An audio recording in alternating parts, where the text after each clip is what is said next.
दूसरा 1 तेरी दीवानगी। 7 स्टार होटल। शाम का वक़्त। 7 स्टार होटल में जहां एक लड़की दुल्हन के लिबास में सजी धजी मिरर के आगे बैठी थी। उसने खुद को शीशे में देखा।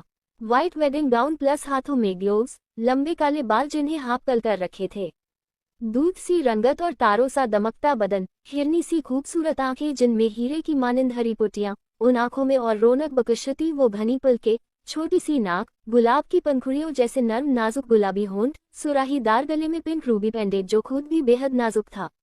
सब कुछ मिलाकर कयामत। इतनी खूबसूरत कि अगर चांद भी देख ले तो शर्मा जाए। वो लड़की अपने आप को देख नजरें झुकाए मुस्कुरा दी। उसने हाथ में पहनी रिंग को देखा और उन खूबसूरत पलों खो गई। आध्या, मैं तुमसे बहुत प्यार करता हुआ आज से नहीं बल्कि उस पहली मुलाकात से जब मैंने तुम्हें देखा था। मैं तुम्हें अपनी जिंदगी में शामिल करना चाहता हूँ Avya. I love you, you will marry me. एक लड़का हाथ में रेड रोजेस पकड़े तो दूसरे में रिंग लिए घुटनों के बल बैठा था। सामने खड़ी अव्या नम निगाहों से उसे ही देख रही थी। आसपास मौजूद लोग उसे हाँ करने का कह रहे थे। अव्या आंखों में आंसू लिए उस लड़के के आगे अपना हाथ बढ़ा के बोली, yes Akshay, I will marry you. इतना सुन उस लड़के ने खुशी से अव्या के हाथ में रिंग पहना दी और उसके हाथ को चूम लिया। जिसके साथ अव्या प्रेजेंट में वापस आई। उसने मुस्कुराते हुए कहा, अक्षय, सिर्फ तुम ही नहीं बल्कि मैं भी तुमसे बेहद प्यार करती हूँ, पर शायद तुमसे थोड़ा काम। आज के बाद हम हमेशा के लिए एक दूसरे के हो जाएंगे। हमेशा हमेशा के लिए। जहाँ तुम होंगे मैं होंगी और हमारा प्यार होगा। कहते हुए अव्या ने उस रिंग को चूम लिया। उसकी वो खूबसूरत आंखें इस बात का सबूत दे रही थी कि वो अक्षय को कितना चाहती है। अव्या ने एक नज़र वॉल पर टंगी घड़ी को देखा और फिर खुद से बुड़बुड़ाते हुए बोली, तारांकन, अक्षय अभी तक आए नहीं। मैरिज रजिस्टर ऑफिस नहीं जाना है क्या? अव्या इतना ही बोली थी कि उसका मोबाइल रिंग करने लगा। अव्या खुश होते हुए बोली, अक्षय का कॉल होगा। उसने चार्ज पर लगे मोबाइल को निकला। देखा तो किसी अननोन नंबर से कॉल आ रहा था। अव्या ने उठाकर मोबाइल को कान पर लगाया तो सामने से बड़ी ही आकर्षक आवाज आई, शादी करने जा रही हूँ। इस आवाज को सुन पहले तो अव्या हैरान हो गई, मगर दूसरे ही पल गुस्से से बोली, कौन हो तुम? तुम्हारी प्रॉब्लम क्या है कि यो बार बार मुझे कॉल कर परेशान कर रहे हो? प्रॉब्लम मुझे कुछ नहीं है, बस मैं इतना चाहता हूँ तुम एक बार और इस शादी के बारे में सोच लो। कहीं एक गलती जिंदगी भर का रोग न बन जाए। उस शख्स की बात सुन अव्या चिढ़ते हुए बोली, तुम होते कौन हो मुझे बताने वाले? मैं क्या करूं और क्या ना करूं? तो तुम मेरी बात नहीं मानोगी?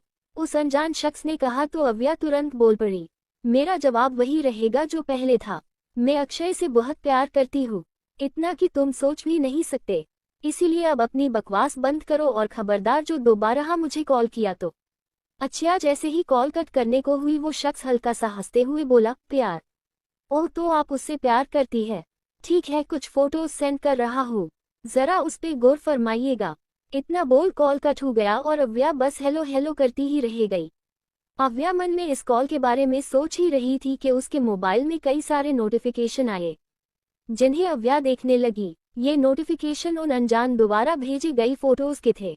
अव्या इग्नोर करना चाहती थी लेकिन पता नहीं क्यों इग्नोर कर नहीं पाए और लास्ट में उसने वो फोटोज देख ली। जैसे जैसे वो देखती उसके हाथ कांपने लगते, आंखों से आंसू निकालने लगते। एक फोटो देखकर तो उसके कदम ही लड़खा गए, जिसमें अक्षय किसी लड़की के साथ एक बेड पर अस्त व्यस्त हालत में था। ना उसके बदन पर कुछ था और न ही उस लड़की के बदन पर। दोनों इतने एक दूसरे के करीब थे कि हवा भी पास ना हो। अव्या के हाथ से मोबाइल छूटकर गिर गया। उसकी आंखों से आंसू बहे जा रहे थे।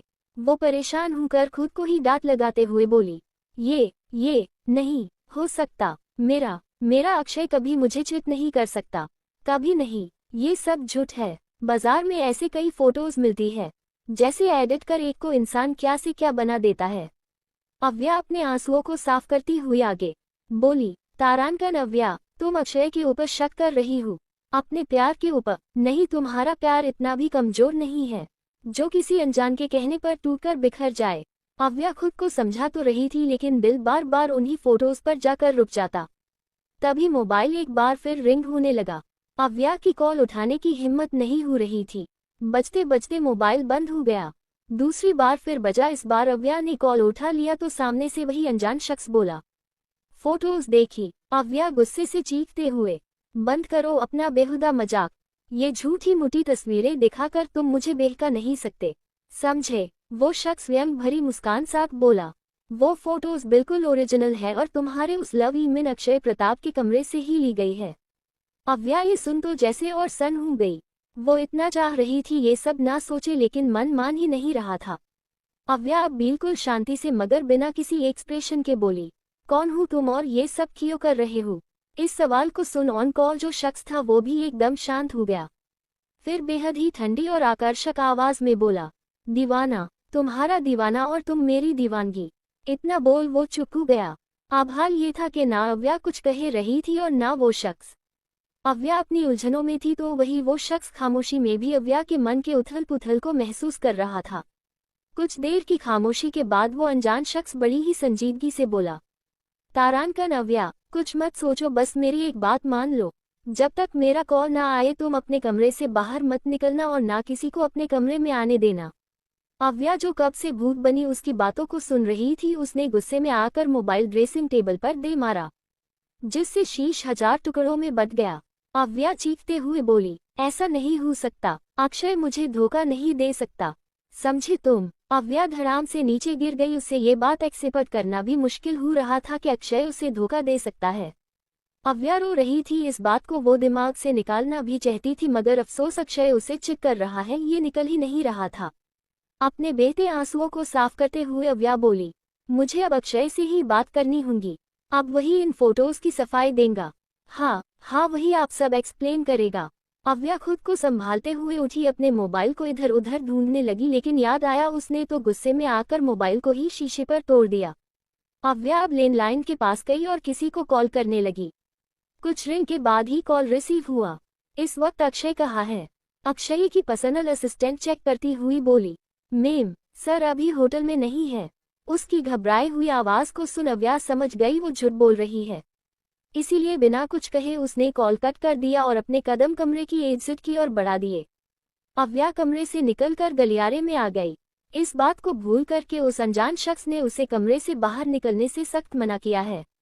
जैसे जैसे उसके कदम अक्षय के कमरे की ओर बढ़ रहे थे, हालत और दिल अजीब तरह से धड़के जा रहा था। फिर भी बिना रुके वो अक्षय के कमरे के आगे आकर खड़ी हो गई। अब आगे क्या होगा जानने के लिए बने रहिए हमारे साथ। मेरी इस नोवेल को भी पढ़े। उम्मीद करती हूँ आप सभी को ये काफ़ी पसंद आएगी। और एक बात, स्टोरी पढ़ने के बाद अपने कमेंट देने मत भूलना। खूबसूरती, ये खूबसूरती इतनी अच्छी चीज़ है ना, लेकिन क्या हो जब यही खूबसूरती हमारी सबसे बड़ी मुसीबत बन जाए। डॉक्टर मिशिका रायचंद, जो सक्सेसफुल डॉक्टर होने के साथ साथ बला की खूबसूरत है, इतनी कि कोई एक नज़र देख ले तो बस देखता ही रह जाए। उसकी यही खूबसूरती एक दिन उसे ऐसी जगह लाकर खड़ा कर देती है जहां ना तो सांसें उसकी है ना ही जिंदगी। सबका कंट्रोल एक इंसान के पास है और वो है द अंडरवर्ल्ड किंग और बिजनेस के बादशाह कहे जाने वाले शिवांग सिंह राजपूत। क्रूर, हार्टलेस या इमोशनलेस, जिसे अपने और अपने कुछ खास लोगों के अलावा किसी से कोई मतलब नहीं।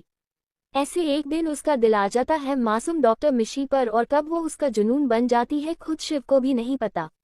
लेकिन फिर आए कुछ ऐसे राज जिन्हें देख कब ये जुनून बेदंतहा नफरत में बदल गया और शिव बना बैठा मिशी को अपना दुश्मन। ऐसा दुश्मन जिसे शिव फूटी आंख नहीं देख सकता। आखिर कौन से राज है जिसने जुनून को नफरत में बदल दिया? क्या मिशी संभाल पाएगी इस नफरत से भरे जुनून को? 7 स्टार होटल, प्राइवेट रूम। तारांकन बेबी क्या कर रही हूँ? मैं लेट हो रहा हूँ। बेड पर बैठा अक्षय अपने कपड़े पहनते हुए बोला, तो पीछे से एक लड़की उसे बही में कस होठों को बेतहाशा चूमेने लगी। अक्षय भी उसकी किस में साथ देने लगा और दूसरे ही पल उस लड़की को आगे खिंच वाइल्ड किस करने लगा। देखते ही देखते दोनों फिर एक दूसरे में मदहोश होने लगे। अक्षय उस लड़की को बेड पर लिटा खुद उसके ऊपर गया। कुछ ही देर में प्यार का खेल शुरू हो गया, जहां अक्षय की तेज सांसों का शोर था तो उसी के साथ उस लड़की की सिसकियों का। प्यार को परवान चढ़ाने के बाद दोनों बदन अलग हुए। अक्षय बेड से उठा, अपने कपड़े पहन साइड टेबल से मोबाइल उठाकर उसे चेक करने लगा। वही वो लड़की खुद को चादर से करवर बैठ गई और एकटक अक्षय को देखने लगी। वही अक्षय उससे बाय बोल दे से ही जाने को हुआ, उस लड़की ने पीछे से रोक लिया। मीरा, अब मैं नहीं रुक सकता, ऑलरेडी काफी लेट हो चुका हूँ। मीरा अक्षय की आंखों में देखते हुए बोली, डार्लिंग इतनी जल्दी भी किया है, चले जाना। एक मिनट, कहीं ऐसा तो नहीं तुम उस सुकोल्ड अव्या से शादी करने के लिए तड़पे जा रहे हो?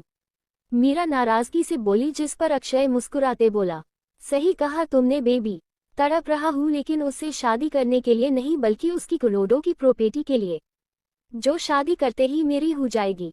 मीरा मुस्कुराते हुए बोली, मेरे कुछ समझ नहीं आया। मतलब तुम खुद इतने बड़े खानदान से हो, खुद का एम्पायर है, इतना पैसा है कि तुम एक दिन में खरबों भी खर्च कर दो तो कोई फर्क नहीं पड़ने वाला, फिर उस अव्या की प्रॉपर्टी तुम्हें क्यों चाहिए? अक्षय व्यंग भरी मुस्कान के साथ बोला, इतना सब कुछ मेरा नहीं है, इसमें कई हिस्सेदार भी है जो एक ना एक दिन अपना अपना लेकर निकल जाएंगे और मेरे हाथ चंद टुकड़ों के अलावा कुछ नहीं आएगा, इसीलिए इतनी शानदार प्लानिंग करनी पड़ रही है। मीरा अदा से अक्षय की बॉडी पर उंगली फिराते हुए बोली, डार्लिंग, आज तो तुम्हारी शादी है, क्यों ना शादी से पहले तुम्हारी फर्स्ट नाइट को एंजॉय करे।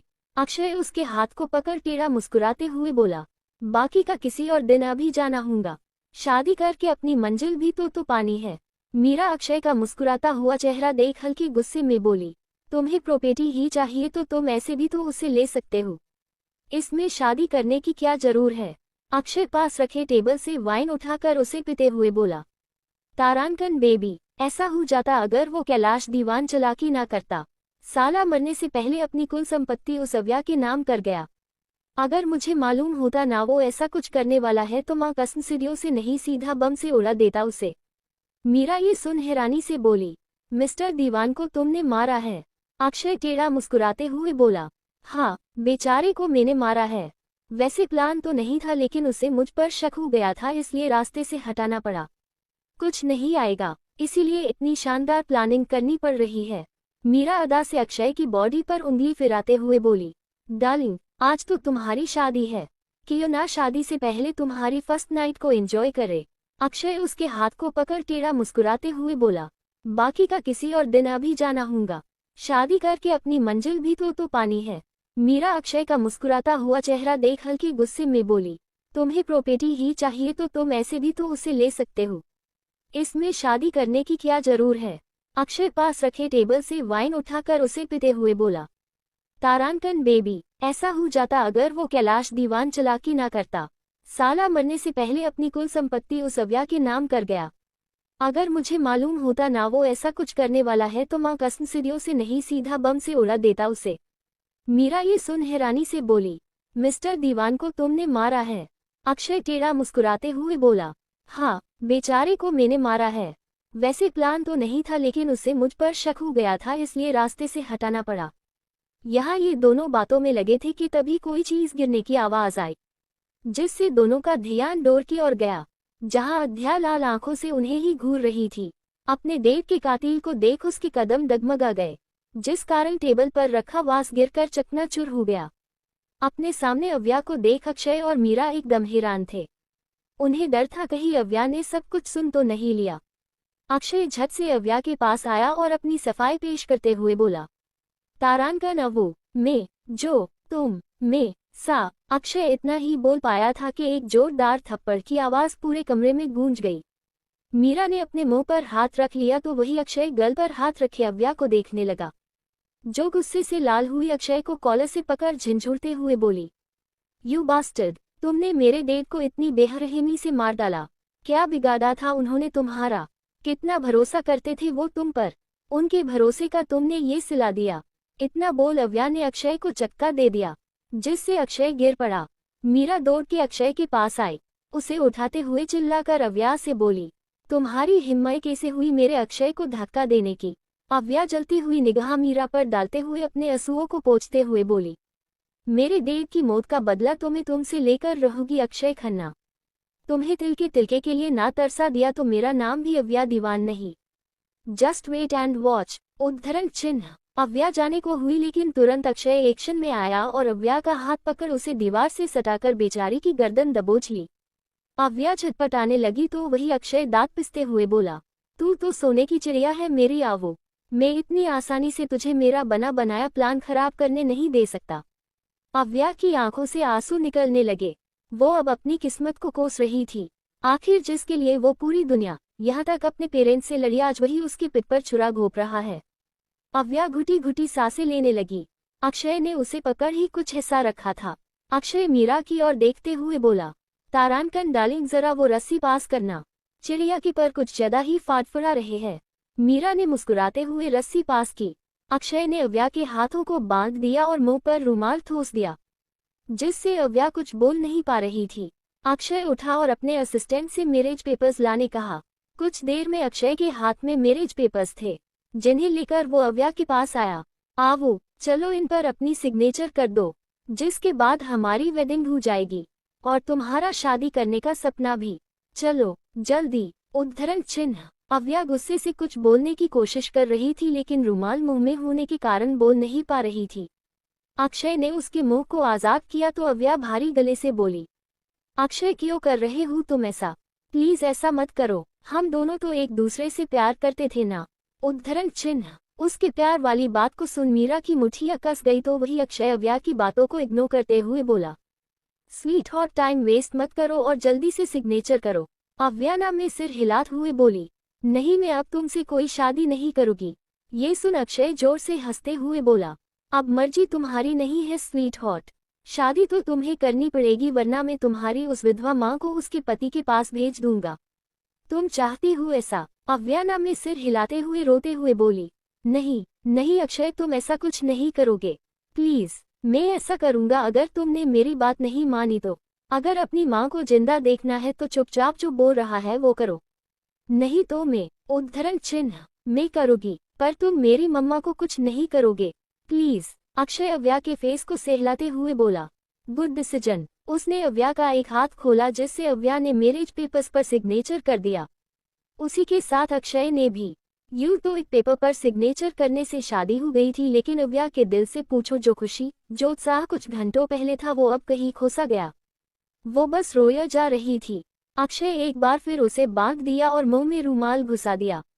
मैरिज पेपर्स अपने असिस्टेंट को धामाते हुए उसे कोर्ट में जमा करवाने के लिए दे दिया।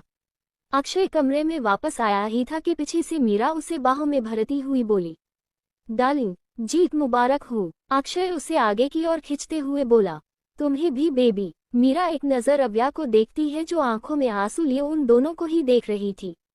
मीरा मुस्कुराकर अक्षय के सीने पर उंगलियां नचाते हुए सरगोशी से बोली, तारांकन डार्लिंग चलो ना, तुम्हारी जीत को हम सेलिब्रेट करते हैं, वो भी अपने अंदाज में। इतना बोल मीरा अक्षय के होठों को चूमने लगती है, जिसका अक्षय भी भरपूर साथ दे रहा था। किस करते हुए अक्षय ने मीरा को वॉल से सटा दिया और दोनों बेसब्रों की तरह एक दूसरे पर टूट पड़े। अव्या ये सब नम आंखों से देख रही थी। आज उसका दिल हद से ज्यादा जख्मी था। उसने कभी सपने में भी अक्षय की इस साइड के बारे में नहीं सोचा, नहीं कभी ख्याल किया। उसे वो फोटोज याद आने लगी जिस पर उसे यकीन नहीं था, लेकिन अब अव्या को आज ऐसा लग रहा था कि वो अब मर जाए या इन दोनों को खत्म कर दे। मगर अफसोस वो ये दोनों काम नहीं कर सकती थी। अक्षय ने अब एक एक कर मीरा को सारे कपड़ों से आज़ाद कर दिया, जो अव्या से बर्दाश्त नहीं हुआ, और उसने कसकर अपनी आंखें बांध ली। यहाँ अक्षय मीरा को गोद में उठाकर बेड पर ले आया और देखते ही देखते कमरा गर्म हो गया। दोनों पसीने से लथपथ थे। ये सिलसिला आधी रात तक चलता रहा और करीब 2 बजे वो दोनों एक दूसरे से अलग हुए। यहाँ अव्या आंखें बांध किए रो रही थी, या यूं कहो अपनी गलती पर पछता रही थी। अक्षय उठकर उसके पास आया, मगर जैसे ही अव्या को छूने को हुआ अव्या ने जोर से धक्का दे दिया और उठकर खड़ी हो गई। अक्षय हैरानी से अव्या को हाथों को देखने लगा और नीचे पड़ी रस्सी को, जिसे अव्या ने टूटे हुए वास के टुकड़े से काटा था। अक्षय अव्या को पकड़ने को हुआ, लेकिन उससे पहले ही अव्या ने नोकीले वास के टुकड़े से अक्षय के हाथ में वार कर दिया, जिससे बहुत तेज ब्लीडिंग स्टार्ट हो गई। अक्षय अव्या को गुस्से से घूरते हुए बोला, साली। उसके कदम अव्या की ओर बढ़ गए। वही अव्या जान बचाने के लिए एक और वार करती है, वो भी अक्षय के सीने पर, जिससे अक्षय दर्द से तड़प उठा। अक्षय गुस्से से उबलते हुए उसकी ओर तेजी से बढ़ने लगा, लेकिन आज अव्या ने भी सोच लिया था कि वो अपने डैन की मौत का बदला उससे लेकर ही रहेगी, जिससे दोनों में काफी देर तक हाथापाई चली। अव्या ने उसे कई जगह से लहूलुहान कर दिया था। अव्या अब आखिर वार करने वाली थी कि अचानक मीरा ने पीछे से उस पर हमला कर दिया। अब अव्या का ध्यान मीरा पर चला गया। उसने उसे धक्का दे दिया और एक बार फिर अक्षय को निशाना बनाने लगी। उसने टेबल पर रखा चाकू उठा लिया। अक्षय भी काफी जरामी हम चुका था, इसलिए लड़खड़ाने लगा। अव्या ने जैसे ही उसे चाकू मारना चाहा, उससे पहले ही वो दर्द से तड़प उठी। चाकू हाथ से छूट गया। अव्या ने अपने पेट की ओर देखा जहां वाइन की बोतल घुसी थी। फिर उसने साइड देखा तो ये बोतल मारने वाली कोई और नहीं मीरा ही थी। मीरा को देख अव्या की आंखों से आंसू जारी हो गए। आखिर मीरा वो थी जो एक टाइम पर उसकी बेइज्जती हुआ करती थी, लेकिन कुछ सालों पहले ही ये दोनों एक दूसरे की जानी दुश्मन बन गई। या यूं कहो मीरा अव्या की जानी दुश्मन बन गई और आज अव्या पर हमला कर उसने सबूत भी दे दिया। मीरा ने झटके से बोतल बाहर निकाली जिसके साथ ही अव्या की चीख भी मिट गई। मुस्कुराते हुए मीरा ने दूसरा वार भी किया। अव्या दर्द से बिलक उठी। देखते ही देखते अव्या अपने ही खून से लथपथ हो गई। अव्या दर्द से अटकते हुए बोली, तारानकन मेरी दोस्ती का अच्छा सिला दिया है तुमने मीरा। तारानकन दोस्त नहीं दुश्मन थी तुम मेरी, सिर्फ और सिर्फ दुश्मन, समझी? मीरा गुस्से से उबलते हुए बोली। अव्या मुस्कुरा उठी। उसके कदम लड़खड़ा रहे थे। अक्षय ने अव्या के बदन पकड़ लिए और उन्हें खींचते हुए बोला, साली तूने मुझ पर हाथ उठाया, मुझ पर? कहते हुए अक्षय ने 2-3 थप्पड़ अव्या के गालों पर लगा दिए। दर्द से अव्या का खूबसूरत चेहरा बिल्कुल बेनूर हो गया। रोने से उसकी आंखें लाल और सूज गई। आंसू अभी तक जारी थे लेकिन होठों पर मुस्कान सजाए और धीरे से बोली, तारानकन तुम्हें भी मैं कभी नहीं भूलूंगी अक्षय। अगर एक और मौका दिया ना जिंदगी ने मुझे अपनी गलती सुधारने का तो कभी तुमसे प्यार नहीं करूंगी, क्योंकि तुम मेरे प्यार के लायक नहीं थे। तारानकन ओह यू मीन पुनर्जन्म एट ऑल? अक्षय हंसते हुए आगे बोला, ठीक है लेकिन उससे पहले तो तुम्हें मरना पड़ेगा। कियो बेबी, डिड आई से इट राइट? मीरा सीने पर हाथ बांधे एविल स्माइल करते हुए बोली, of course darling you said absolutely right. अगर दोबारा जिंदा होना है तो पहले मरना पड़ेगा। तारानकन कर देते हैं इसकी लास्ट इच्छा पूरी। अक्षय देवल स्माइल करते हुए बोला तो मीरा उसे रोती हुई बोली, 1 मिनट बेबी, 1 मिनट। मीरा अव्या के पास आई जो बुरी तरह कमजोर हो चुकी थी। बॉडी से बहुत सारा खून निकल चुका था। अव्या थकी हुई नजरों से मीरा देखने लगी। वही मीरा की नजर तो अव्या के गले में पड़े पिंक रूबी पेंडेंट पर थी, जिसे उसने झटक से खींच लिया। अव्या दर्द से चीख उठी। गले पर कट लग गया और वहां से भी खून निकलने लगा। मीरा पेंडेंट को छूते हुए मुस्कुरा के बोली, तारानकन फाइनली ये मैंने तुमसे छीन ही लिया। अव्या लड़खड़ाते हुए मीरा की ओर बढ़ने लगी। मीरा, ये मेरी खानदानी निशानी है, मुझे वापस दो। मीरा सरकीट स्माइल करते हुए बोली, है नहीं थी आवो अब मेरी है। तुम्हारे मरने के बाद इसका असल यूज तो मैं करूंगी। अव्या मीरा से पेंडेंट छीनने को हुई लेकिन उससे पहले ही अक्षय अव्या के पेट पर जोर की लात मारता है, जिससे अव्या संभल नहीं पाए और ग्लास वॉल तोड़ते हुए बिल्डिंग के नीचे गिरने लगी। अक्षय खुशी से चीखते हुए बोला, sweetheart, bye and all the best for your new life. नीचे गिरती हुई अव्या जिसके आंसू अभी भी जारी थी, उसके दिमाग में अपनी और अक्षय की सारी यादें चलने लगी। कैसे कैसे वादे, सपने, जिंदगी साथ जीने मरने की कसम खाई थी अक्षय ने, सब उसकी तरह झूठे निकले। कितनी खुश थी वो अपनी लाइफ में, अपने पेरेंट्स, फ्रेंड्स, लेकिन एक धोखेबाज के खातिर उसने सबसे मुंह मोड़ लिया और रह गई जिंदगी में अकेली, तन्हा। जिसके खातिर उसने ये सब किया वही उसकी लाइफ का विलन निकला। अव्या वो अब उस कॉल वाले शख्स की याद आई जिसने उसे अपना दीवाना बताया था। अव्या मन में बोली, जिंदगी ने एक और मौका दिया तो मैं जरूर तुमसे मिलना चाहूंगी। अव्या धम से नीचे गिरी। उसके सर से बेतहाशा खून निकलकर कंपाउंड में फैलने लगा। निराशा और अपने अधूरे बदले के साथ अव्या की आंख से एक आखिर आंसू निकला और उसी के साथ सांसों ने भी बेवफाई कर दी। अव्या दीवान, उम्र 22 साल, इंडिया के टॉप 10 बिजनेसमैन की लिस्ट में 7th पोजीशन पर आने वाले अविनाश दीवान की एकलौती बेटी। बेहद ही हसीन होने के साथ एक नेक दिल, पढ़ने में होशियार, चुलबुलिया कहो मस्तीखोर इंसान है। अभी मब्स के थर्ड ईयर में है। अक्षय कपूर, उम्र 26 साल, दिखने में तो हैंडसम है मगर दिल का काफी कला है। हरामखोरी तो देसे इसकी नस नस में है। दुनिया का सबसे बड़ा अमीर इंसान बनना चाहता है लेकिन मेहनत से नहीं शॉर्टकट से। वो अपने मकसद को पूरा करने के लिए किसी भी हद तक जा सकता है जो आपने देख ही लिया है। वैसे इनका भी कोई छोटे मोटे खानदान से ताल्लुक नहीं है बल्कि टॉप 10 बिजनेसमैन की लिस्ट में 2th पोजीशन में आने वाले विभाव राठौर का भांजा है। तारानकन मीरा कुलकर्णी, उम्र 23 साल, एक टाइम मीरा और अव्या बेस्टी हुआ करते थे। मीरा हमेशा अव्या की ऐशो आराम की जिंदगी, उसकी खूबसूरती से जला करती थी। अव्या के पास सब कुछ था जो कि मीरा हमेशा से चाहिए था लेकिन उसे कभी नहीं मिला। ये ईर्ष्या पता नहीं कब वे इंतहा नफरत में बदल गई। मीरा ने अव्या को हर्ट करने की कोशिश की जिसका पता अव्या को लग गया। उसने उसे जेल तो नहीं भेजा मगर अपने सारे रिश्ते उससे खत्म कर दिया, जिसके बाद से अव्या के प्रति मीरा की नफरत और बढ़ गई। दीवान फैमिली। अमीनाश दीवान, उम्र 55 साल, अव्या के डैड, जो उससे बहुत प्यार करते हैं। आखिर शादी 10 साल बाद उन्हें अव्या पैदा हुई, जब औलाद होने की सारी उम्मीद खत्म हो चुकी थी। इसीलिए अमीनाश जी और उनकी पत्नी अव्या को पलकों पर बिठा कर रखते हैं। उद्धरण चिन्ह। पलक दीवान, उम्र 48 साल, अमीनाश जी की पत्नी और अव्या की माताश्री। उम्र भले ही हो गई हूँ लेकिन खूबसूरती में कोई बदलाव नहीं आया है। कहे तो गलत नहीं होगा कि खूबसूरती के मामले में अव्या अपनी मां पर गई है। वैसे पलक जी का स्वभाव काफी अच्छा है लेकिन अव्या के लिए वो काफी सख्त है। अब हर जगह से प्यार मिल रहा है, किसी को सख्त तो बनना ही पड़ेगा वरना बच्चे बिगड़ जाते हैं। बात कहीं ना कहीं सही भी है। दीवान फैमिली बस इतनी ही है। दादा दादी तो कब के गुजर गए। अमीनाश जी भी अपने पेरेंट्स की एकलौती औलाद थे और अव्या भी उनकी एकलौती संतान है। चलिए कहानी की ओर। दिल्ली। अव्या की धीरे धीरे आंख खुली तो पाया वो जिंदा है, मगर कैसे? अव्या ने झट से अपने पेट पर हाथ रखा जहां किसी किस्म का कोई दर्द कोई तकलीफ महसूस नहीं हो रही थी। अव्या हैरान हो गई, उसे अपने सिर पर तेज दर्द होने लगा। वो दर्द से करा उठी। तभी उसके पास अमीनाश जी और पलक जी दौड़ते हुए आए। पलक जी जो हमेशा सख्त बनती थी आज वो अव्या को सीने से लगाए रो पड़ी। मेरा बच्चा, भगवान का शुक्र है तुझे कुछ नहीं हुआ, वरना मैं तो जीते जी मर जाती। पलक जी फूट फूट कर रो पड़ी। अव्या अब भी समझने कोशिश कर रही थी लेकिन अपने माँ पापा को सामने देख उसके भी आंसू निकल गए।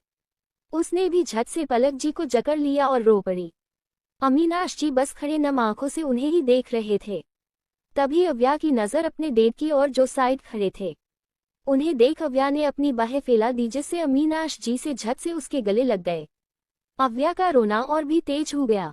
अपने डेड की मौजूदगी से अव्या को यकीन हो गया वो कोई सपना नहीं देख रही, ये हकीकत है। अव्या के सिर को सहलाते हुए अमीनाश जी बोले, तारांकन क्यों करती हो आप ऐसा प्रिंसेस? ये जानते हुए भी आप हमारे जिगर का टुकड़ा है। आपकी जरा सी चोट हमें छाननी कर देती है। अमीनाश जी हल्की नाराजगी से बोले। ऐसे तो अमीनाश जी कभी अव्या पर गुस्सा नहीं करते, चाहे फिर वो इतना भी बड़ा कांड क्यों ना कर दे, लेकिन जब बात उसकी या हेलत की आती है तो अमीनाश जी नाराजगी जताते में पीछे नहीं हटते थे। उनकी चिंता देख अव्या मुस्कुराते हुए बोली, ई मिस यू डैड, आप नहीं जानते मैंने आपको कितना मिस किया। उद्धरण चिन्ह। अव्या की बात सुन अमीनाश जी ना समझी में पलक जी को देखने लगे। उन्होंने ने कंधे उचका दिए। अमीनाश जी अव्या को खुद से दूर कर मुस्कुराते हुए बोले, सिर्फ 1 वीक ही आप हमसे दूर रही तो इतना मिस किया। अव्या को कुछ समझ नहीं आया। उसने एक नज़र चारों ओर देखा तो हॉस्पिटल के विप वार्ड के बेड पर बैठी थी। तभी अमीनाश जी कुछ सोचते हुए बोले, अरे हम उस इंसान को तो भूल ही गए जिसने प्रिंसेस को बचाया था। अव्या हैरानी से अपने माँ पापा की ओर देखने लगी, जिस पर अमीनाश जी बाहर से एक लड़के को आने का इशारा करते क्यों करती हो आप ऐसा प्रिंसेस? ये जानते हुए भी आप हमारे जिगर का टुकड़ा है।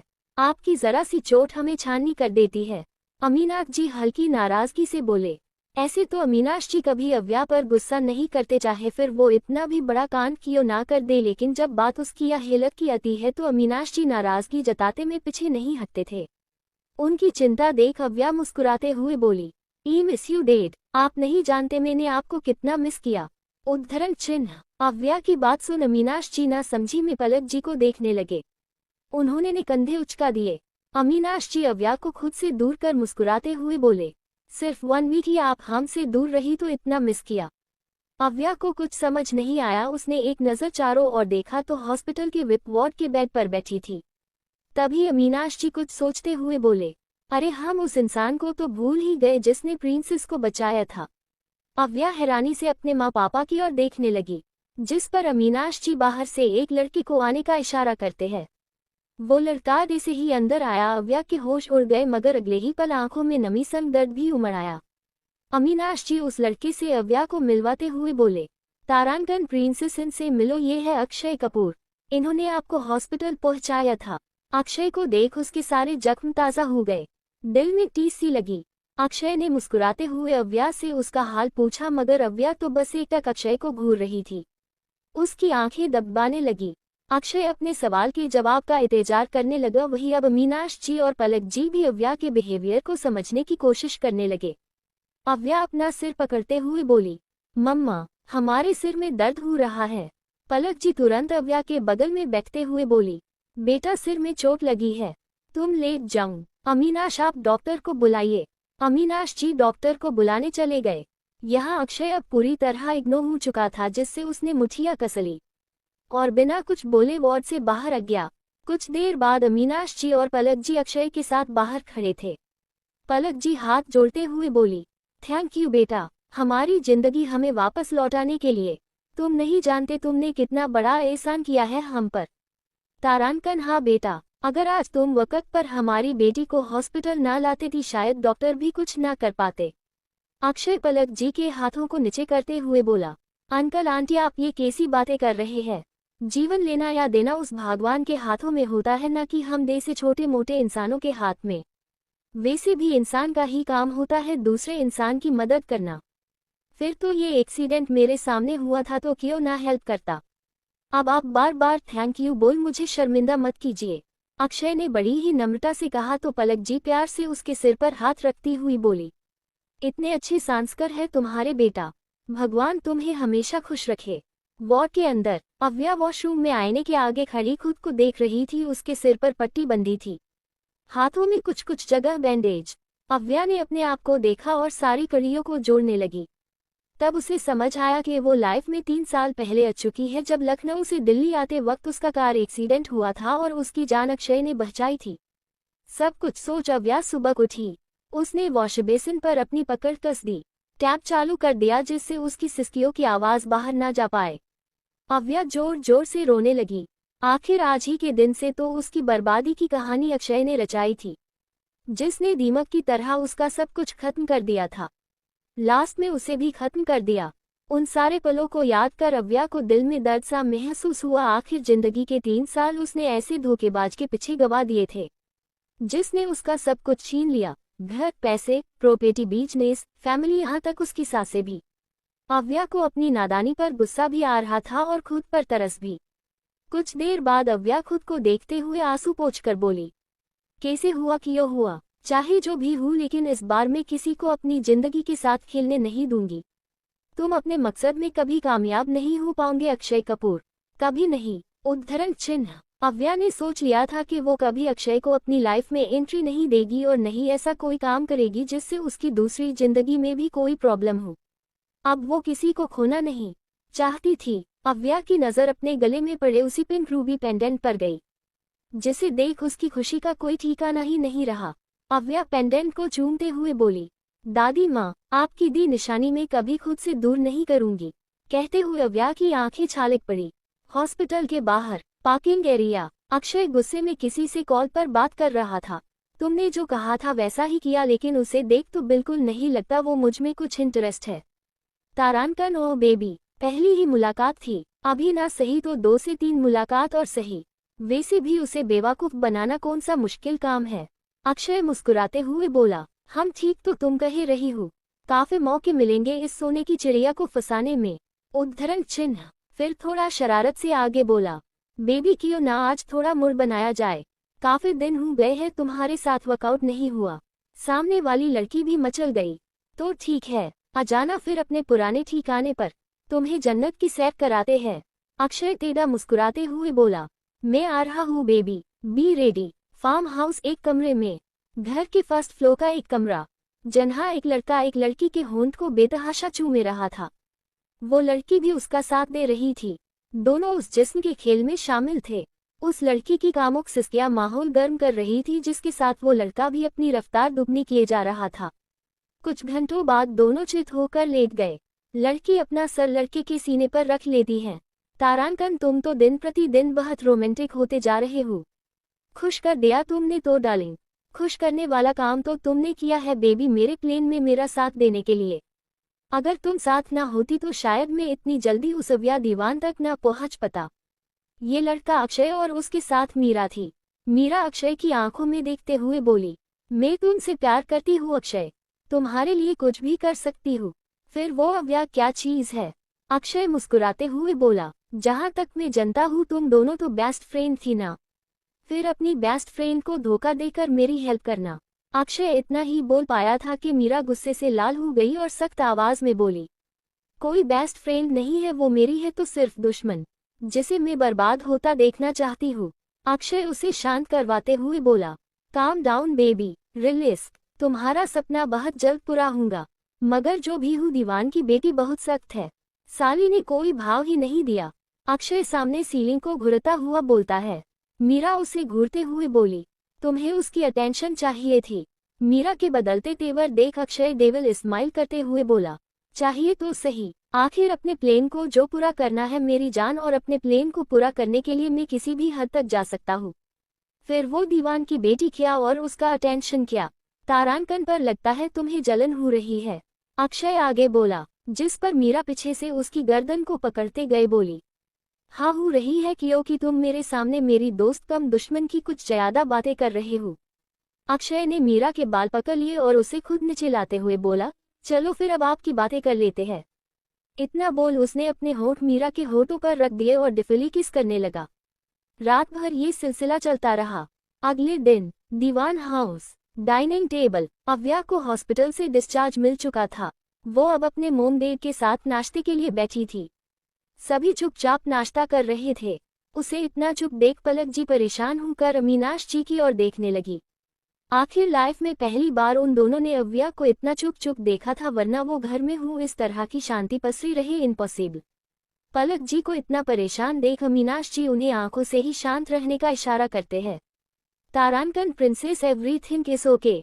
अव्या जूस का ग्लास लेते हुए मुस्कुरा के बोली, yes dad, everything is fine. क्या हुआ, आप ऐसे क्यों पूछ रहे हैं? पलक जी के फेस पर फिक्र देखते हुए अव्या अमीनाश जी से बोली।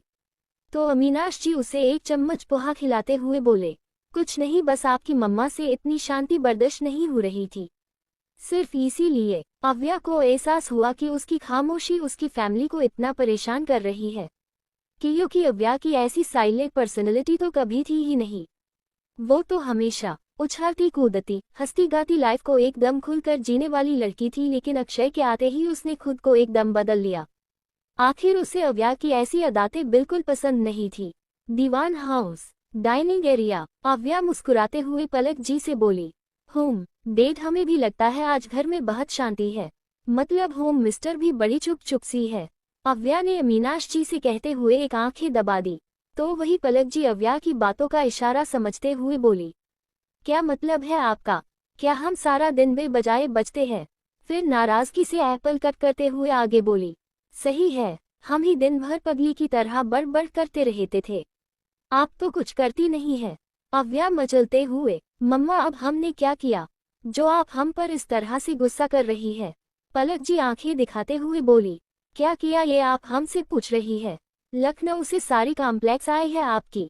हॉस्टल के बाथरूम में बम फोड़ना, मयस वाली से झगड़ा करना और वहां की गार्डियन से बदतमीजी करना। अपनी शिकायतें सुनते हुए अव्या का मुंह बन गया और वो उम्मीद से अमीनाश जी की ओर देखने लगी। अमीनाश जी मुस्कुराते हुए पलक जी से बोले, अरे भगवान, हमारी प्रिंसेस ने ऐसा किया है तो जरूर कुछ हुआ होगा। हमें हमारी बच्ची पर पूरा भरोसा है, वो ऐसे ही कुछ नहीं करती। पलक जी उन्हें घूर कर देखने लगी।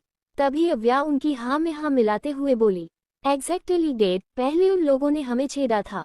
पलक जी दांत पिसते हुए बोली, और आपके साथ ऐसा किया हुआ जरा हमें बताइए।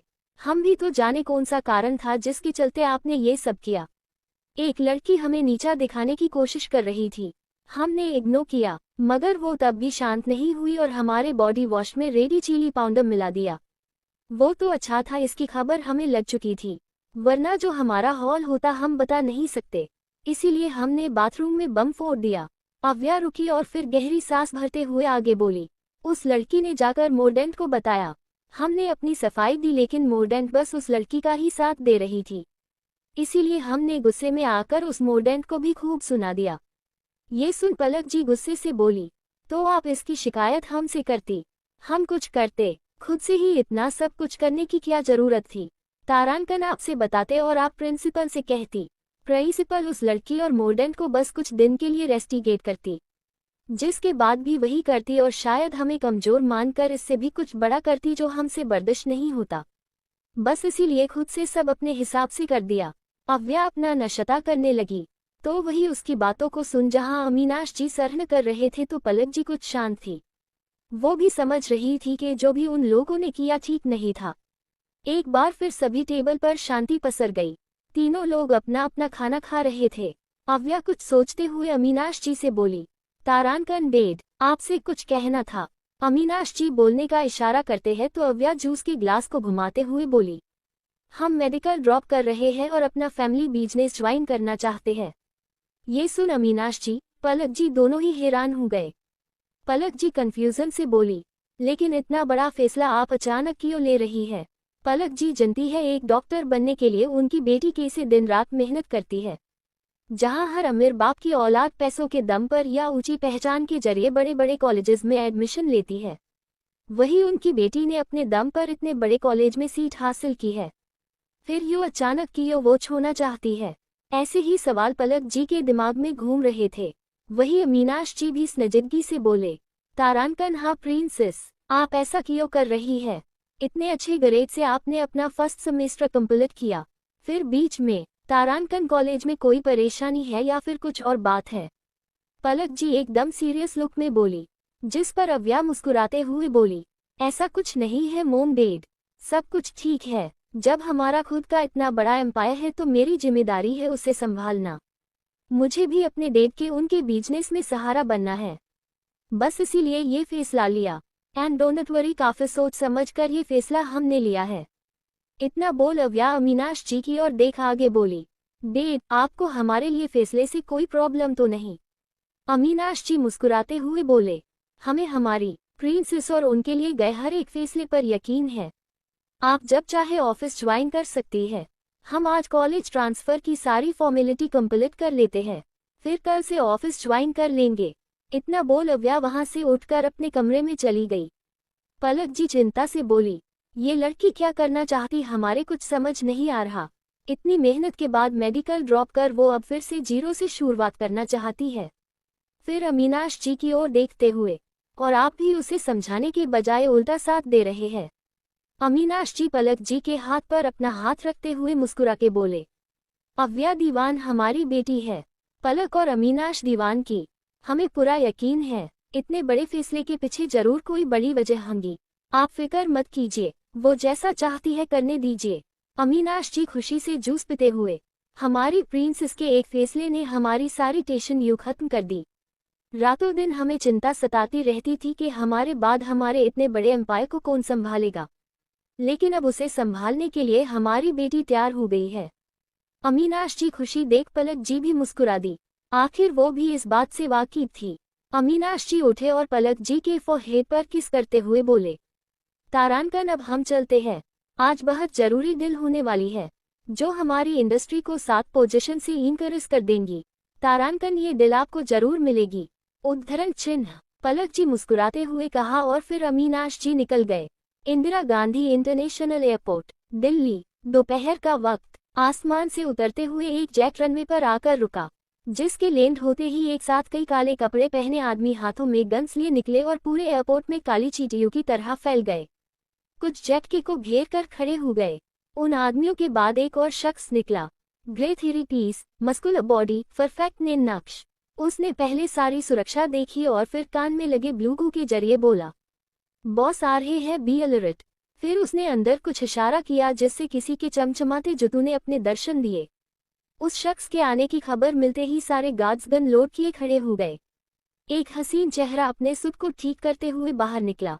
Indira Gandhi international airport, Delhi. दोपहर का वक्त। ब्लैक 3 पीस सूट, उस पर ब्राउन ओवरकोट पहने एक आकर्षक इंसान बाहर निकला। जिम में घंटी मेहनत कर बनाई बॉडी, गोरा रंग, काली गहरी आंखें, खड़ी नाक, शार्प फेस, उस पर हल्की हल्की बियर्ड, कुल मिलाकर हैंडसम, डेशिंग मगर उतना ही खतरनाक औरा।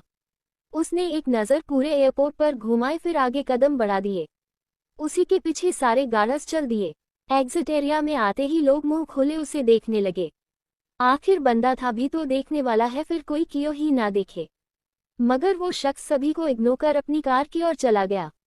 उसके बैठे ही एक के बाद एक कारें हवा को चिरते हुए अपनी मंजिल की ओर निकल गई। कार के अंदर वो शख्स आंखें बंद किए बैठा था, तभी उसके असिस्टेंट का मोबाइल रिंग करने लगा। शो हो रहे नंबर को देख असिस्टेंट उस पीछे बैठे शख्स से बोला, बॉस, ओल्ड राठौर सर का कॉल है।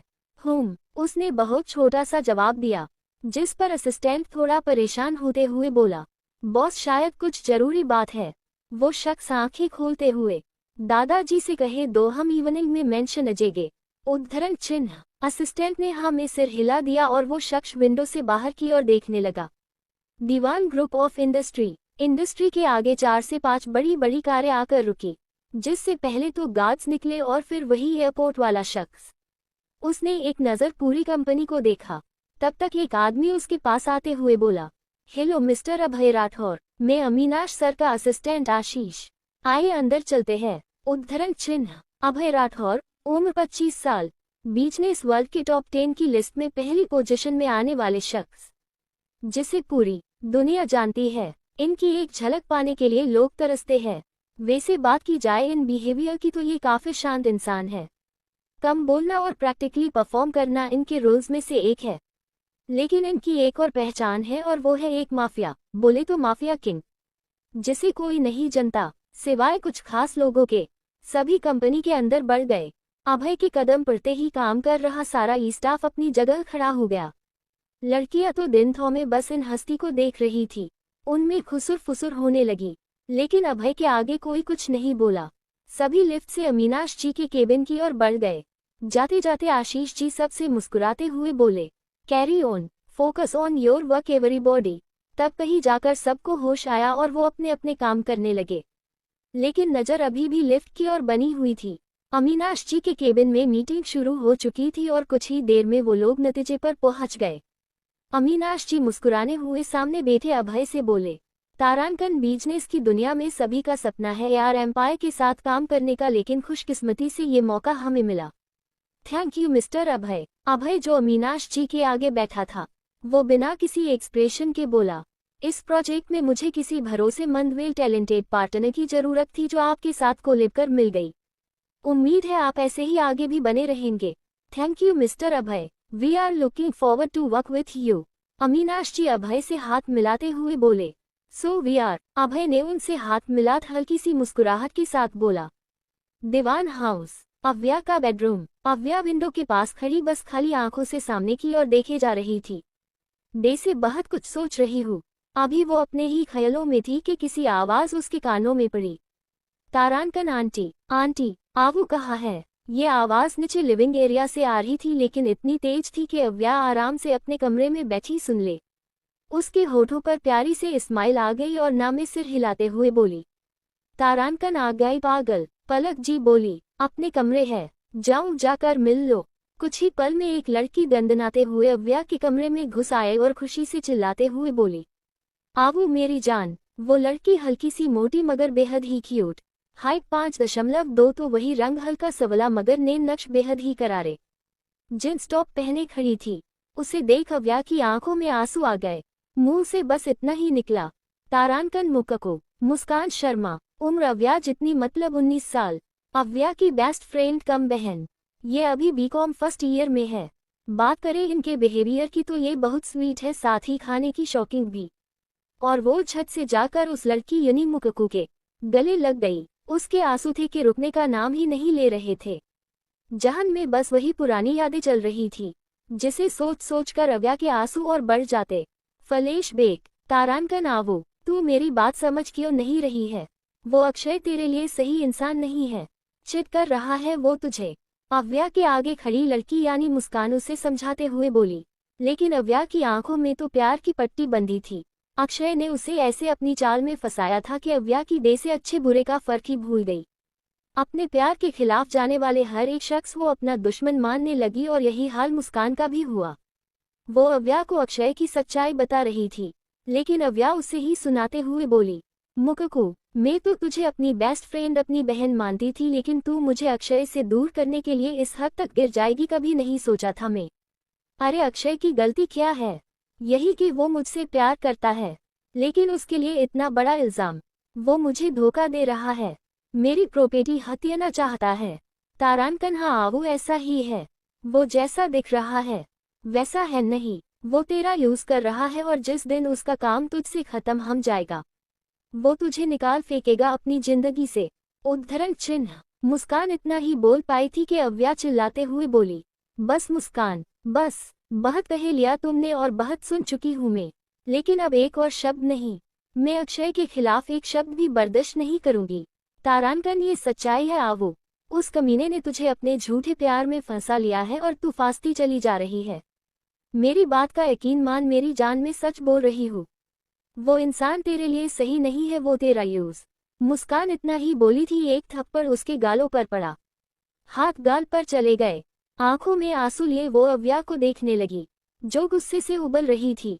उसकी आंखों में मुस्कान अब दुश्मन लग रही थी, जिसे वो फूटी आंखें भी नहीं देख सकती थी। अव्या दांत पिसते हुए बोली, तू मेरी दोस्त थी इसीलिए कुछ नहीं कहा, लेकिन आगे अब एक शब्द भी नहीं। मुझे तुझ जैसी दोस्त नहीं चाहिए। चली जा मेरी नजरों के सामने से, इस पहले कि मैं कुछ गलत कर बैठूं।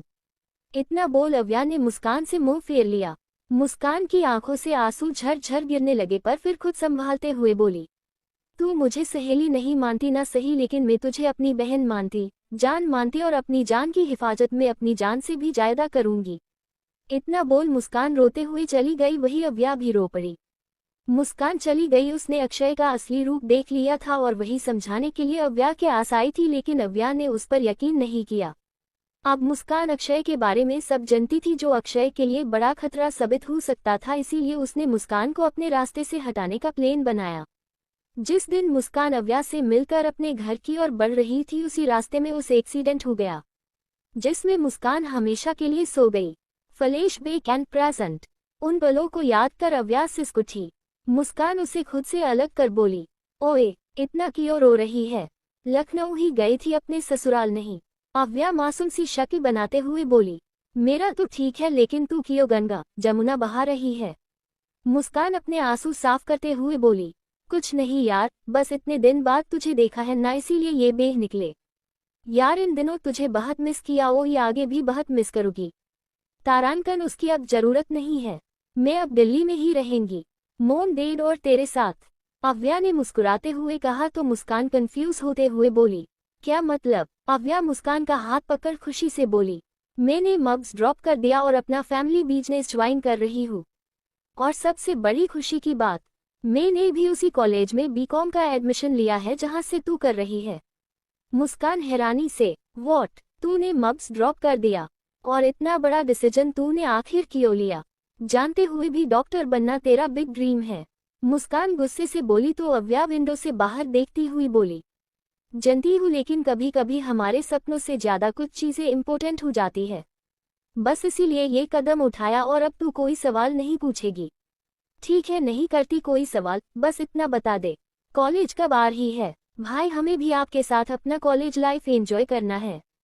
इस बार अव्या थोड़ा सख्ती से बोली, क्या मतलब? कहीं ऐसा तो नहीं तू कॉलेज रेगुलर नहीं कर रही है?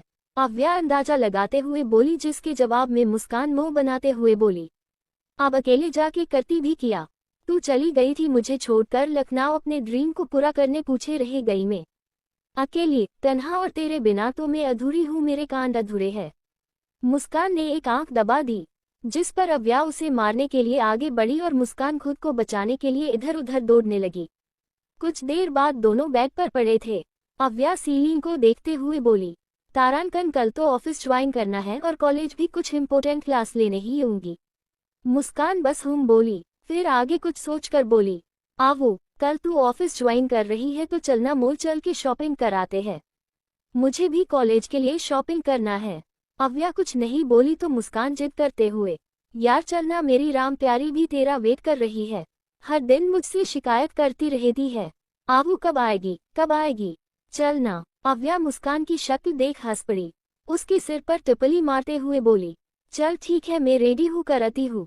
जोर जोर, कहाँ जा रही है आप दोनों? पलक जी मुस्कान और अव्या को रोकती हुई बोली, जिस पर अव्या बोली, मोम, थोड़ी शॉपिंग करनी थी इसीलिए मॉल जा रहे हैं हम दोनों। तारांकन, ठीक है, आप है, हमारे पीछे आइए। कहते हुए पलक जी आगे बढ़ गई। मुस्कान और अव्या एक दूसरे को देखते हुए कंधे उचका दिए। पलक जी ने एक और आवाज लगाई, जिससे दोनों हड़बड़ा के भागे। अव्या पलक जी के आगे खड़ी हो गई। पलक जी ने मंदिर में रखी थाल उठाई, उसमें से एक पीला धागा जिसमें 2-4 मीडियम साइज के घुंघरू लगे थे। पलक जी अव्या से बोली, अपना दाहिना हाथ आगे कीजिए। अव्या एक नज़र उस पीले धागे को देखते हुए हाथ आगे कर बोली, ये क्या है मोम, और आप इसे मुझे क्यों पहना रही है? ज्यादा सवाल नहीं, बस इतना जान लीजिए ये धागा आपकी सुरक्षा के लिए पहना रहे हैं, इसीलिए उतारने की सोचना भी मत, वरना हमसे बुरा कोई नहीं होगा। पर मोम, अव्या परेशान होकर बोली तो पलक जी आंखें दिखाते हुए कहा, ना सवाल नहीं, अब आप जाइए, और एक बात, कोई शैतानी। समझ गई आप दोनों? अव्या और मुस्कान एक साथ, जी होम मिस्टर। फिर वो दोनों हंस दी और छोटी सी मुस्कान पलक जी के होठों पर भी तीर गई। अव्या और मुस्कान बंगलों से निकलकर मुस्कान की राम प्यारी मने रेड स्कूटी पर सावर होकर मॉल के लिए निकल गई। इवनिंग का टाइम, अभय की कार, तारानकन जी दादाजी, बस मेंशन ही आ रहा हूँ, अभय कॉल पर बात करते हुए बोला, जिस पर सामने से रोबदार आवाज आए, मिलने नहीं, हम तुम्हें अपने पास रहने के लिए बुला रहे हैं अभय। अभय के दादाजी बोले, जिसके जवाब में अभय बोला, ये नहीं हो सकता, जब तक मिस्टर राठौर उस घर है मैं कभी नहीं आ सकता, एंडी विश आप मुझे फोर्स नहीं करेंगे। दादाजी भी ज्यादा कुछ नहीं बोले, बस इतना कहा, तो अपनी मोम से मिलने तो आ सकते हूँ ना तारानकन, बस उन्हीं के लिए मैं आ रहा हूँ, अदरवाइज मेरा वहाँ आने का कोई मूड नहीं है। तारानकन ठीक है, हम तुम्हारा इंतजार कर रहे हैं। अभय बिना कुछ बोले कॉल कट कर देता।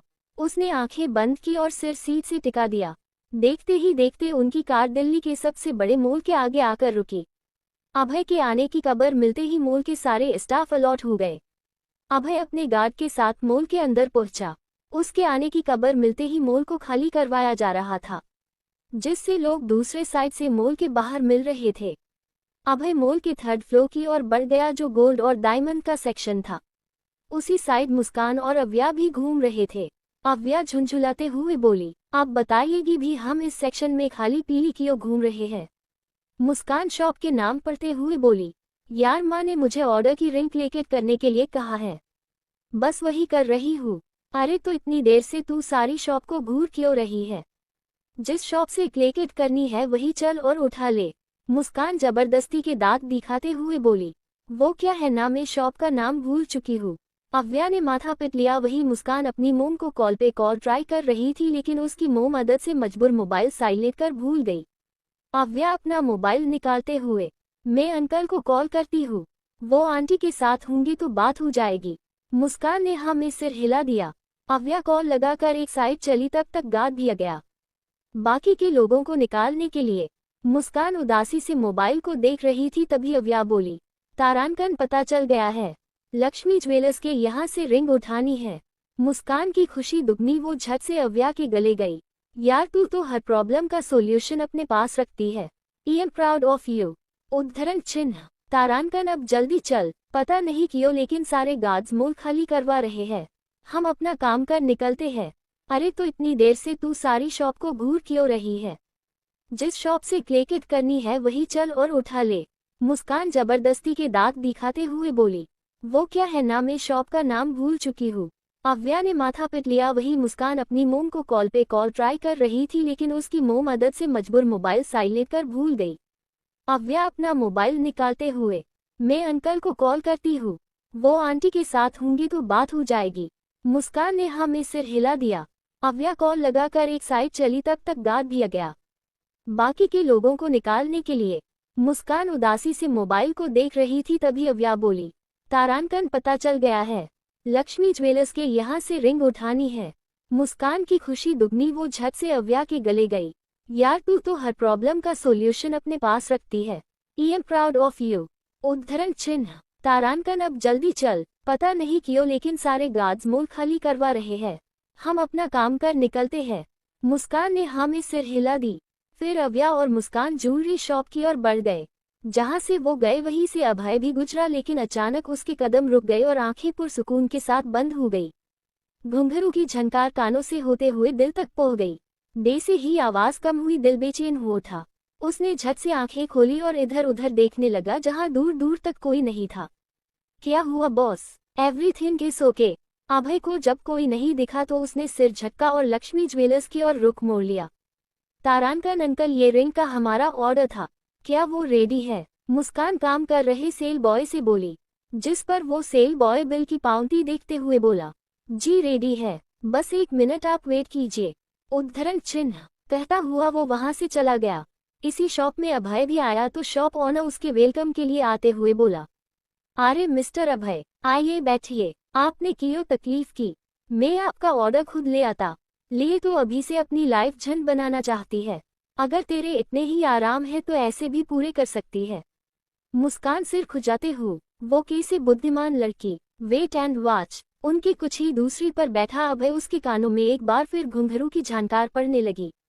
अभय फिर बेचैन हो उठा, उसने इधर उधर नजर दौड़ाई तो आवाज पीछे से आ रही थी। अभय पीछे पलटा जहां नजर मिरर के आगे खड़ी दो लड़कियों पर गई, एक जो गहने ट्राई कर रही थी और दूसरी उसकी हेल्प। देखते ही देखते अभय निधा हेल्प कर रही लड़की के हाथ में पहने पीले धागे और घुंघरू पर गई, जो उस लड़की के हलचल करने से एक दूसरे से टकराकर छन छन करते। अभय उस लड़की का चेहरा देखने के लिए बेचैन हुआ था, मगर देख पता उससे पहले मोबाइल रिंग करने लगा। दे से ही नजर हटी और दूर घटना घट गई। आवो यार, मैं इतनी खूबसूरत लग रही हूँ, देख सरा। अव्या उसके सिर पर टपली बजाते हुए, बस भी कर, अब क्या खुद ही नजर लगाएगी। उद्धरण चिन्ह, हम बात तो सही है।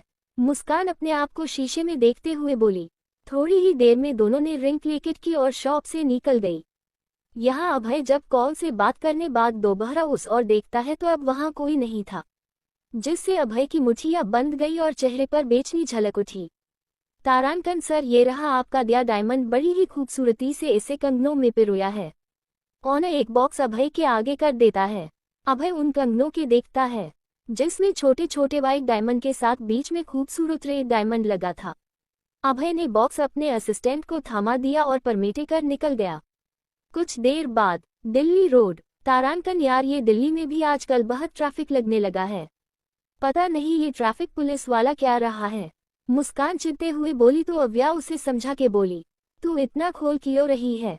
तारांकन, खोलूं नहीं तो क्या, भानगा करो, इतनी तेज भूख लगी है, अब लगता है मैं बेहोश ही हो जाऊंगी।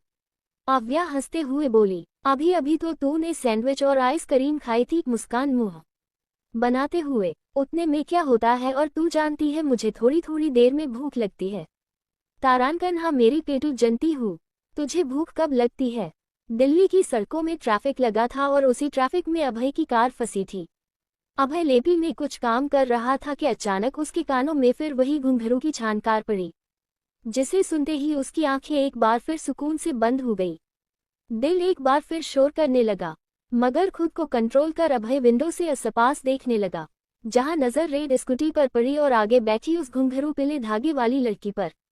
अभय फिर उस लड़की को देखने की कोशिश करने लगा, लेकिन सिर पर हेलमेट लगा होने से देख नहीं पाया। ट्रैफिक क्लियर हुआ और सभी गाड़ियां अपनी अपनी दिशा मुड़ गई और ये दीदार फिर अधूरा रह गया। चेन्नई, तो सुनिए, इसे उस लड़की से शादी करनी होगी। अभी तक यार, ये दिल्ली में भी आजकल बहुत ट्रैफिक लगने लगा है, पता नहीं ये ट्रैफिक पुलिस वाला क्या रहा है। मुस्कान चिढ़ते हुए बोली तो अव्या उसे समझा के बोली, तू इतना खोल क्यों रही है। तारांकन, खोलूं नहीं तो क्या, भानगा करो, इतनी तेज भूख लगी है, अब लगता है मैं बेहोश ही हो जाऊंगी। अव्या हंसते हुए बोली, अभी अभी तो तूने सैंडविच और आइसक्रीम खाई थी। मुस्कान मुंह बनाते हुए, उतने में क्या होता है, और तू जानती है मुझे थोड़ी थोड़ी देर में भूख लगती है। हाँ मेरी पेटू जनती हूँ, तुझे भूख कब लगती है। दिल्ली की सड़कों में ट्रैफिक लगा था और उसी ट्रैफिक में अभय की कार फंसी थी। अभय लेपी में कुछ काम कर रहा था कि अचानक उसके कानों में फिर वही घुंघरू की छानकार पड़ी, जिसे सुनते ही उसकी आंखें एक बार फिर सुकून से बंद हो गई। दिल एक बार फिर शोर करने लगा, मगर खुद को कंट्रोल कर अभय विंडो से आसपास देखने लगा, जहां नजर रेड स्कूटी पर पड़ी और आगे बैठी उस घुंघरू पीले धागे वाली लड़की पर। अभय फिर उस लड़की को देखने की कोशिश करने लगा, लेकिन सिर पर हेलमेट लगा होने से देख नहीं पाया। ट्रैफिक क्लियर हुआ और सभी गाड़ियां अपनी अपनी दिशा मुड़ गई और ये दीदार फिर अधूरा रह गया। अब आगे, राठौर मैंशन। दिल्ली के मशहूर घराने राठौर फैमिली का आशीना। जमीन के बड़े अहाते बना ये 4 मंजिला इमारत सच में बेहद ही खूबसूरत और लाजवाब है। मैंशन के अंदर सभी लोग कामों के उलझे थे, जैसे किसी के आने की तैयारी चल रही हो। तभी मैंशन के आगे 4 से 50 गाड़ियां एंटर हुई, जिसके आने की खबर मैंशन वालों को हो गई। गाड़ियों से गार्ड निकले और तीतर बीतर हो गए। बटलर ने एक कार का डोर ओपन किया, जिससे अभय अपने कोट को सही करता हुआ बाहर निकला और सीधा घर के दरवाजे की ओर बढ़ गया। गेट के पास कुछ लोग खड़े थे, जैसे अभय के स्वागत के लिए ही खड़े हो। जिम में से एक औरत हाथों में आरती की थाल लिए अभय के पास आई। अभय उन्हें रोकते हुए बोला, तारांकन मोम, आप जानती है मुझे ये सब बिल्कुल नहीं पसंद। नहीं जानते हैं, लेकिन हमारे बेटे इतनी बड़ी जीत के बाद घर रहे हैं, स्वागत तो हम करेंगे, जिसमें आप भी हमें नहीं रोक सकते। अभय कुछ नहीं बोला। उस औरत ने आरती की। अभय ने उनके पैर छू लिए और फिर अपने दादाजी के पास आकर उनके भी पैर छूकर आशीर्वाद ले लिया। अंदर आकर अभय लिविंग एरिया में बैठ गया। सब वहां आकर बैठ गए। तारांकन, congratulations Abhay for achieving such great success. एक लड़का अभय के गले लगते हुए खुशी से बोला, जिस पर अभय भी हल्का सा मुस्कुराते हुए उस लड़की से बोला, थैंक यू भाई, अरे अरे मैं भी हूँ यहाँ। इतना कहते हुए एक और लड़का बंदर की तरह अभय से निपट गया। कॉन्ग्रेचुलेशंस अनन, मुझे पहले ही पता था ये डील आपको ही मिलेगी। अभय उस लड़के से इरिटेट होने लगा और अगले ही पल उसे खुद से दूर सोफे पर फेंक अपने कोट को झाड़ने लगा, जिस पर वो लड़का मुंह बनाते हुए बोला, मैं कोई नाली से उठकर नहीं आया हूँ जो आप अपने कोट इस तरह झाड़ रहे हैं। अभय उसे घूरते हुए, लास्ट टाइम समझा रहा हूँ अंकित, मुझसे ऐसे चिपका मत करा कर, वरना मुझसे बुरा कोई नहीं होगा। अंकित धीरे से, आपसे बुरा कोई हो भी नहीं सकता। अकड्डू राठौर हूँ, अशोक राठौर, अभय के दादाजी और हेड ऑफ राठौर फैमिली। उम्र 76 साल। इसकी श्रीमती बहुत सालों पहले ही दुनिया से दूर चली गई और ये रह गए उनकी यादों में तड़पने के लिए। इनके 2 बेटे और एक बेटी है। बड़े बेटे वैभव राठौर, इनकी उम्र यही कोई 55 साल होंगी। राठौर की रेटरा के सेव। इन पत्नी साधना राठौर, उम्र 49 साल। स्वभाव की काफी अच्छी है। इन दोनों के 2 बच्चे हैं। बड़ा बेटा अमय राठौर, उम्र 27 साल, हैंडसम एंड पोलाइट, अपना फैमिली बिजनेस संभल रहे हैं। दूसरा बेटा खुद अभय राठौर, जिसके बारे में आप सब जान चुके हैं, इसीलिए आगे बढ़ते हैं। अशोक जी के दूसरे बेटे विवेक राठौर, जो आज से करीब 18 साल पहले कार एक्सीडेंट में अपनी पत्नी मेनका राठौर के साथ मारे गए। दोनों का एक बेटा भी था जो उस वक्त बच निकला। अंकित राठौर सिर्फ 2 साल का था जब माँ बाप का साया सिर से उठ गया। जब वैभव जी और साधना जी ने इसे अपने बेटे के रूप ले लिया और तब से अंकित उन्हें ही अपने पेरेंट्स मानने लगा। कहानी में भले ही अंकित ने धीरे से कहा हूँ, लेकिन वहां मौजूद सभी से ने सुन लिया और खिलखिला उठे। साधना जी उस सब को रोकते हुए बोली, अरे बस बस, अब मेरे बच्चे को परेशान मत करो। अभय बेटा पहले फ्रेश हो जाऊं, हम आपके लिए खाना लगाते हैं। अमय अपना ऑफिस बैग उठाते हुए बोला, ठीक है एवरीवन, अब हम ऑफिस के लिए निकलते हैं, पहले ही लेट हो चुके हैं। भैया, अमय दादाजी के पैर छूकर फिर अभय के गले लगकर मेंशन से चला गया। अभय भी अपने कमरे में आकर फ्रेश होने चला गया। कुछ देर बाद वो सब खाने की टेबल पर बैठे थे। सब मौजूद थे सिवाय वैभव जी और अमय के। साधना जी अभय को खान देने को हुई उससे पहले ही अभय अपने पॉकेट से वही कंगन का बॉक्स निकाल साधना जी के हाथों में रखते हुए बोला, मोम ये आपके लिए। साधना जी ने बॉक्स खोलकर देखा तो उस बेहद ही खूबसूरत हीरे के कंगन थे। पास से अंकित भी उस बॉक्स में झांकते हुए बोला, भाई ये तो वही डायमंड है ना जो आपने लंदन में हो रहे एग्जीबिशन से खरीदा था। उद्धरण चिन्ह। अभय ने बस हाँ में सिर हिला दिया। वही साधना जी मुस्कुराते हुए उन कंगन को देख रही थी। तभी दादा ही बोले, साधना बेटा, कंगन पहनकर तो दिखाऊं, ऐसे लेकर क्यों खड़ी हूँ। साधना जी मुस्कुराते हुए बोली, कुछ नहीं पापा, बस यही कि ये कंगन मेरे अभय की होने वाली वाइफ पर कैसे लगेंगे। ये सुन अंकित मुंह दबाए हंस दिया तो वही अभय साधना जी के हाथों से कंगन लेते हुए उन्हें पहनाता हुआ बोला, ये सिर्फ आपके लिए है, इसीलिए आप ही पहनिए। कोई कुछ नहीं बोला और फिर खाना खाने बैठ गए। अंकित खाते हुए कुछ याद करता हुआ बोला, भाई क्या मैं आपकी कंपनी ज्वाइन कर सकता हूँ। अभय बिना उसकी ओर देखे कि यो मिस्टर राठौर ने तुझे भी निकाल दिया। तारांकन, नहीं भाई, मुझे बस आपके साथ काम करना था, इसीलिए पूछ लिया। एंड आई एम श्योर आप मना नहीं करेंगे। अभय बिना किसी भाव के अंकित की ओर देखते हुए बोला, तारांकन मेरे साथ काम करने लिए सिफारिश की नहीं टैलेंट की जरूरत होती है। अंकित मुस्कुराते हुए, फिर तो आप बेफिक्र रहिए क्योंकि मेरे अंदर टैलेंट कूट कूट के भरा है। अभय भी नॉर्मली बोला, ठीक है फिर इंटरव्यू के लिए रेडी रहना जो मैं खुद लूंगा। ओके। अभय इंटरव्यू लेंगा ये सुन अंकित बुरा सा मुंह बनाते हुए बोला, ये इंटरव्यू लेंगे मतलब सारा आत्मविश्वास गया तेल लेने।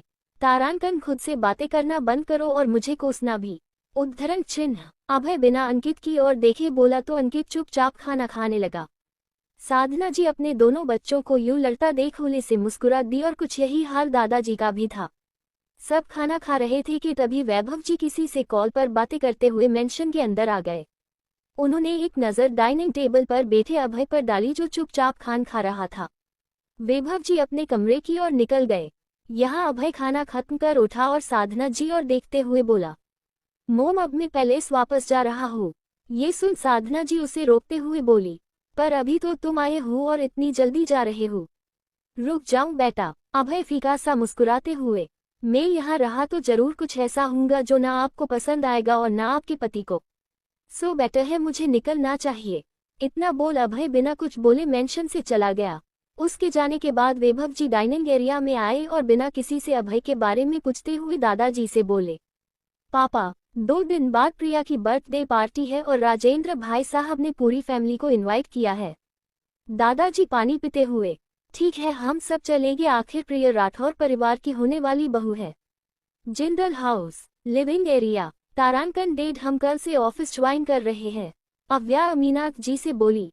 अमीनाश जी मुस्कुराते हुए हाँ में सिर हिला देते हैं। अव्या उठकर अपने कमरे में आ गई और स्टडी टेबल पर सभी फाइल की स्टडी करने लगी। पढ़ते पढ़ते उसे रात के 1 बज गए।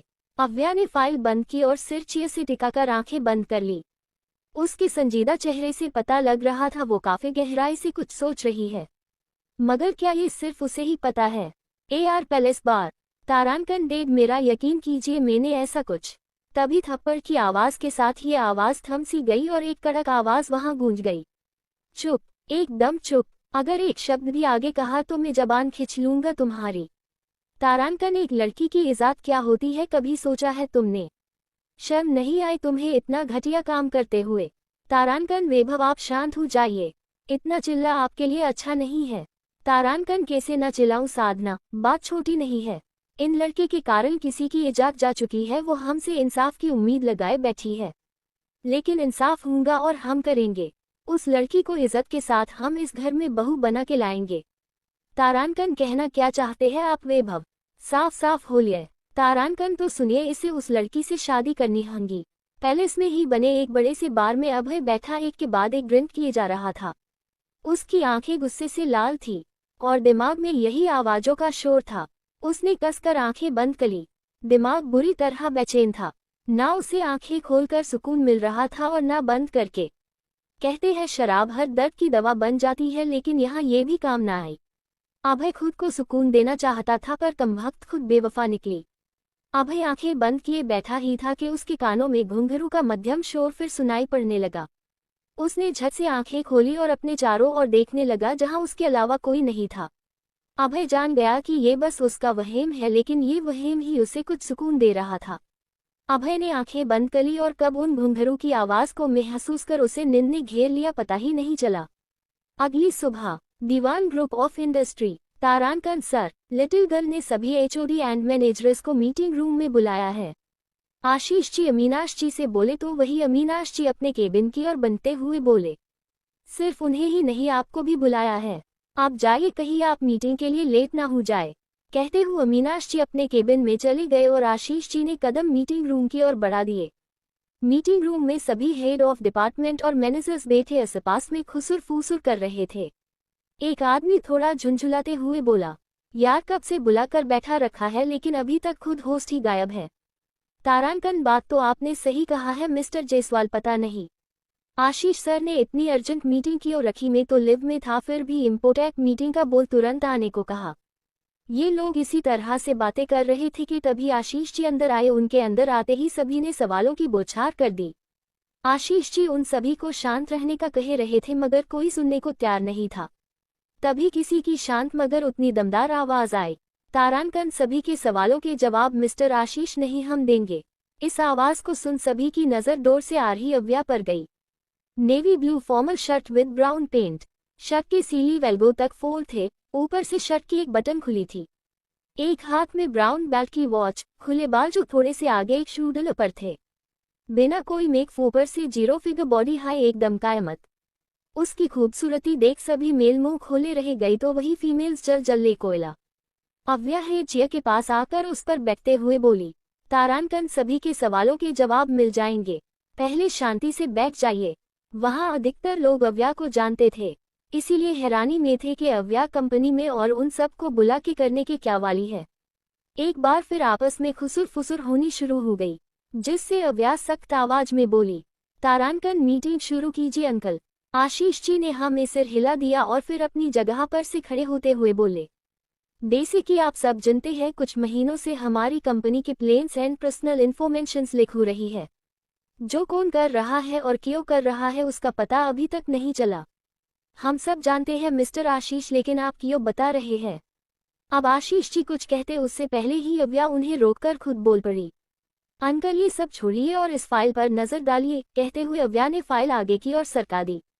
सभी एक एक कर उस फाइल पर नजर डालने लगे। अव्या अपनी जगह से उठी और चिया के आसपास घूमती हुई बोली, मिस अवनी, जहां तक हम जानते हैं मिस्टर भत्रा हमारी अकाउंटिंग संभालते हैं ना? बिजनेस में कहाँ लॉस हो रहा है और कहाँ profit, E M right? अव्या Avani की ओर देखने लगी जो अमीनाश जी की सेक्रेटरी है।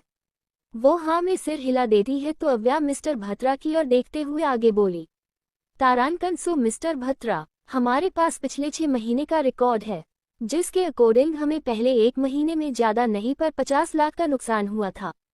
उद्धरण चिन्ह। तभी मिस्टर भत्रा उसे बीच में टोकते हुए बोले, 1 minute ma'am, let me correct it. जहां 50 लाख का लॉस हुआ तो वही कंपनी को इसके 10 गुना रिफंड भी मिला था। अव्या मुस्कुराते हुए अपने दोनों हाथ टेबल पर टिकाकर बोली, ठीक है आपकी बात मान ली, बट हर बीतते महीने में ये लॉस डबल क्यों हो रहा है? क्योंकि जहां तक हम जानते हैं मार्केट में हमारे हर एक प्रोडक्ट की काफी डिमांड है, तो लॉस होने का सवाल ही नहीं उठता। अब आगे, Diwan group of industry meeting room. Mister Bhatra कुछ कहते उससे पहले ही अवनी बोल पड़ी, वो मेम। अव्या गुस्से से अवनी की ओर देखते हुए, आप मिस्टर भत्रा है? अवनी ना में सिर हिला देती है, जिस पर अव्या कड़क आवाज में, तो जिससे सवाल किया जा रहा है उसे ही बोलने का मौका दीजिए। अव्या फिर मिस्टर भत्रा से, तो मिस्टर भत्रा बोलिए, हम सब सुन रहे हैं। मिस्टर भत्रा ने बोलना शुरू किया, मेम, मार्केट में हमारे प्रोडक्ट की डिमांड है, I know doubt, but loss हमें क्यों हो रहा है? इसका सबसे बड़ा रीजन प्रोडक्ट बाबने में यूज होने वाले मरीन की समझी, जिसकी हार्ड क्वालिटी एंड बहती मार्केट में महंगा होने का कारण हमें उतना प्रॉफिट होता जरूर है, लेकिन न्यू प्रोडक्ट बनाने में उससे कई ज्यादा इन्वेस्ट लग जाता है, यही प्रॉब्लम है इतने लॉस की। उद्धरण चिन्ह। अव्या हाँ में सिर हिलाते हुए, ये बात है। अच्छा मिस्टर भत्रा, कुछ दिन पहले दिल्ली के विप एरिया में आपने बंगलो लिया है और कुछ महीनों पहले शहर से दूर प्रॉपर्टी। अव्या इस सवाल पर सभी कंफ्यूजन में एक दूसरे को देखने लगे।